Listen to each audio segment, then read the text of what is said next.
Very good morning to RANsquawk listeners. Welcome to the European rundown for Friday 27th of August.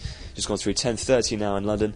In terms of the Asian session, very much dominated, as it has been throughout the week, on commentary regarding the strengthening what we've seen in the Japanese yen.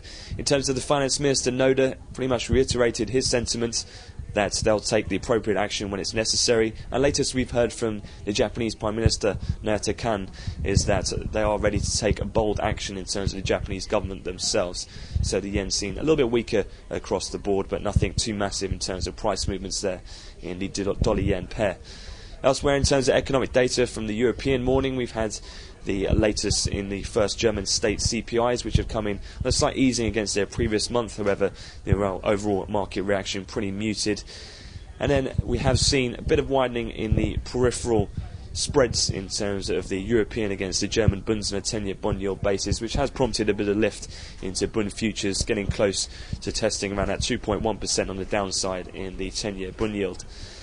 In terms of other economic data from the UK, we've had the second release, or the preliminary release of GDP for Q2, which did show 0.1 revisions higher on both the quarter-on-quarter and year-on-year, which prompted around a 10-pip spike to a session high in cable.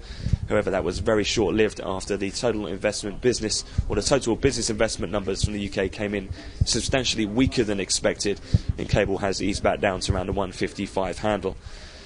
In terms of much of the focus, though, news flow has been relatively quiet as people look ahead to the second release of US GDP, which is expected to be revised down around 1% to 1.4% on the consensus estimates.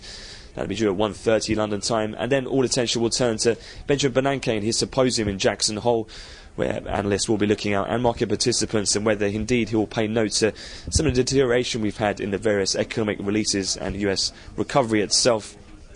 Also, as well, on the outside chance whether he'll hint or not of further Treasury purchases further down the line. Again, Bernanke now takes centre stage. He'll be speaking and delivering that speech at 3 o'clock London time. So that concludes the European wrap-up. We'll have an update to come at the European cash equity close. But that's it from me for this week.